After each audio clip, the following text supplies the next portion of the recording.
TV International, and in this segment we will be meeting with some of the youth who participated in Egypt's first ever inaugurated and held youth conference, and actually it took place in Sharm el-Sheikh with the presence of more than 3,000 youth, in addition to several government entities, businessmen, also religious institutions. And actually that was quite an interesting and important meeting, during which the youth discussed with the president and the various officials their concerns, which included a variety of topics. The president said that he will be looking into several issues that the youth asked about, concerning the protest law, concerning those who were detained. Also, he called upon the youth to increase their political participation, and also to hold a monthly meeting for political awareness. And to talk more about these issues and the topics which were discussed during the National Youth Conference, I'm happy to have with me Ms. Dana Hisham, and she's a member or a student at the Faculty of Political Science, and also Christine Iskander, and she is a student at the Faculty of Public Relations. Good afternoon and welcome. Good afternoon for you. Good afternoon. First of all, if you can tell us how come, my question is to you, Dana, if you can tell us how come did you participate in this event? Okay, first, it was my pleasure to participate in this event. I was invited to this event as I'm ranked the first over my faculty of Political Science, Cairo University. So I graduated 2016 this year. So I invited to this event, and I was so grateful to participate in this event. It is not just a conference. I think it's a very great conference that all of us Egyptians, whether youth or not youth, are really proud to participate in. And also, if you can tell us, Christine, the session, if you can tell us about the mood you have attended the three-day conference. There were several open discussions and seminars that were held, and it was attended by the president himself. And as Rasha noted in her introduction, there were several issues that were raised. The issue of the detainees, the formation of the National Youth Committee. Tell us more about how was it? Actually, if we come to speak about the workshops that were held in the conference, we can say that they covered each and every concern or interest for youth and for the Egyptian society in general. Actually, the most interesting workshops for me were the media and political participation, because it's my career, it's my concern. And we all followed the interesting debate between Mr. Ibrahim Agahi and Mr. Ibrahim Naissa, and how the discussion heated up, and how the president had a comment or commented in a very humorous way. And actually we saw that there is a strong will to reform. There is a strong will to reform from even the roots. It was not just an image, it was not just a show, it was not just a propaganda. This was one of the workshops. Another workshop that I had interest in was the economics and entrepreneur workshop. And personally, I liked very much, and I learned about something called innovative economics, and it discussed the innovative applicability or innovative application of economics in our life, and how to benefit from it, not just the application of the solid terms or solid fields of economics. Yes, now Dana, out of the many recommendations which was made during the conference, which was the one that was quite interesting and important to you? The conference have a lot of recommendations. I think you mentioned some of them in the beginning. First of all, about the detained people and who are still not go for trial. I think these recommendations is outcomes, very good outcome that the conference set. I think President Sisi made this decision, and this decision was very important for all of us, even the political parties. If you are there, you see that political parties that even from the opposition, they are so happy about this decision, and I think it has good effect on all of us as youth. And also there's recommendations for education sector. I think there's a formations committee that will be held throughout this month, I think. And also there's a recommendation which is very important to make a committee to follow up the decisions, all the decisions that the President Sisi took at this conference. And I think this is a very good point to send a message for all of us and for the people that want to agitate negative feelings that this conference is just like any conference that will be held and something like that, and there is no consequences and no positive sides. No, there will be conferences, a small conference maybe, to follow up the solutions or follow up the decisions and to check whether it really will be implemented or not. And this is very good, I think. If I would add something to those recommendations, I'd say that the recommendation that had the most clapping in the administration in the conference hall, law administration, exactly, that yes, there will be amendments, or amendments will be reconsidered or considered for the law of administration. Actually, we could hear the comments from the youth all around us, and they were praising this very courageous step. You were referring to the civil service law, right? Or the civil service? No, administration. The law. I think there's amendments in this. Yes. Yeah. Okay. And also, personally, Christine, if you could tell us, how did you benefit from participating in this event? Actually, we are youth and we are starting our career. We are starting our public life. We are starting, having our life and having our own career. So we have challenges, but from the very first moment we were invited to this conference, we were really encouraged. We were really triggered and stimulated.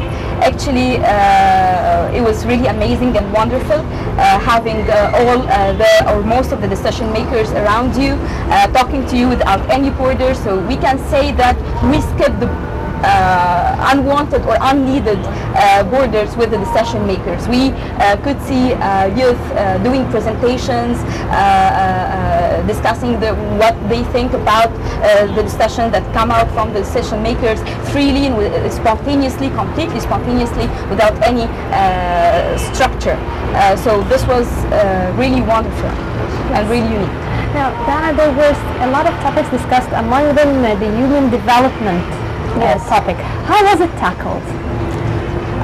First of all, human development has a lot of indicators, and the conference, I think, that cover maybe all the indicators in different sessions that's held in the conference. First, if you talk about the educations, there is a session that talk about the educations, how to reform the educations in Egypt, and a lot of youth, I think, in the simulations of the government number 7 talk about this, and talk about another issues in economic side, for example, and how we suffer now in Egypt a lot of problems. I think it's not just about youth, as you said now, human development. So I will go out to a point that now in the streets all the time we talk about it, problems of sugar, for example. I think that all of us have to be aware that each country, as I'm studying political science, each country faces a lot of problems. And I didn't say that we are a great power, or are not just states, we are not Britain, okay? So we are Egyptians, so we have to accept the context we live in. We accept that we have a priorities. We are not inside the cycle of decision making to see which priorities that they set, which problems that they face, which pressures that they face from inside and outside. Not just from inside, but also from outside. If you look around of us in the Arab world, we are not still better than Syria. We're better than Libya. We're better than a lot of countries around us.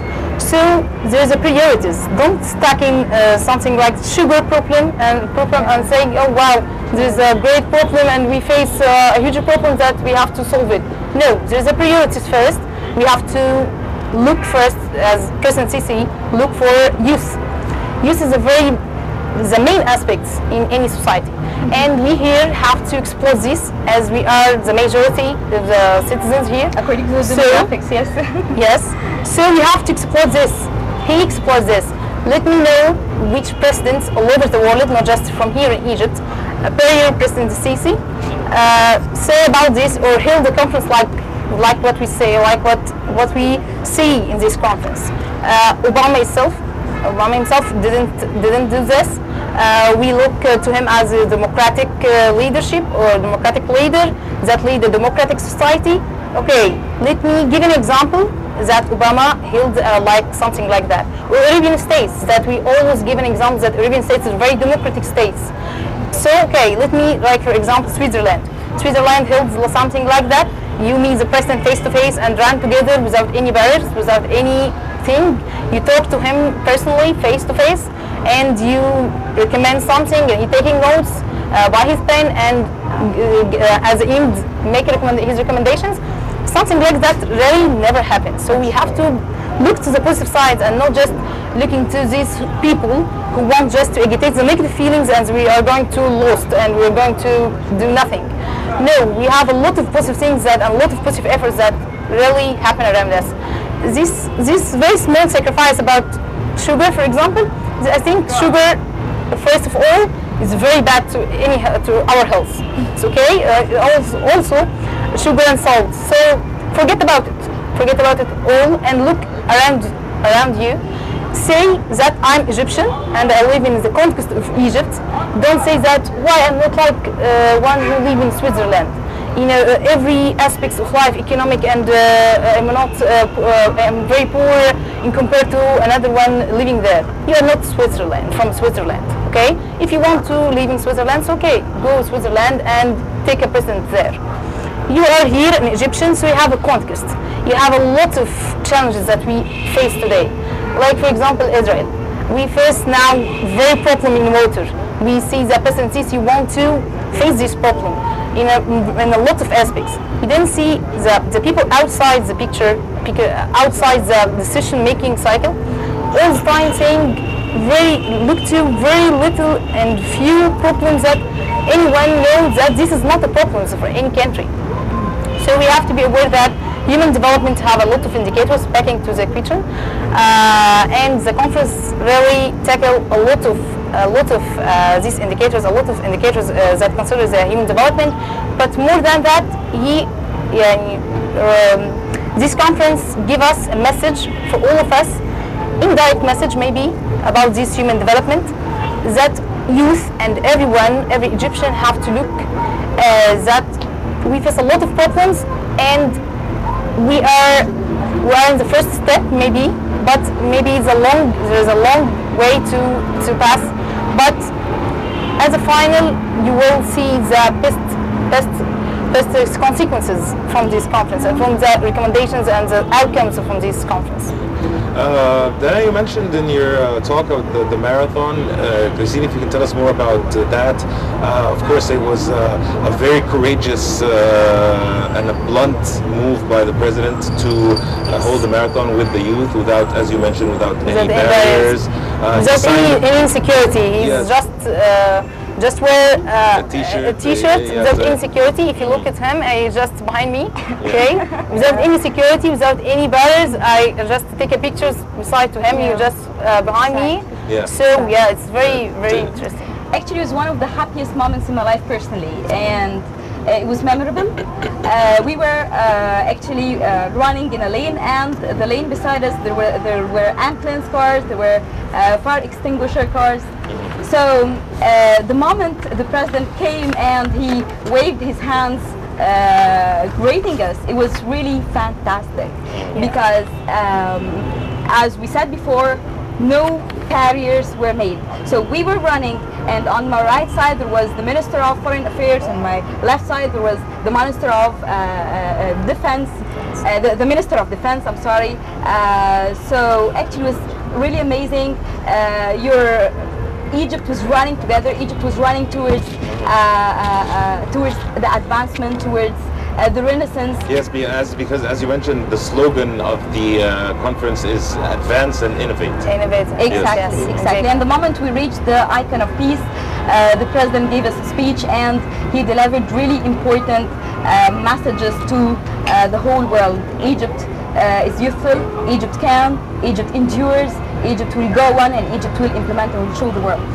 Yes. Well, that's great. It must have been a great feeling that you've attended Exactly. such an event. Now, I'd like also to ask about the honoring, because at the end, the epilogue ceremony, Yes, it included an awarding ceremony for some of the youth. So tell us Yes. more about that. For me, What you have seen.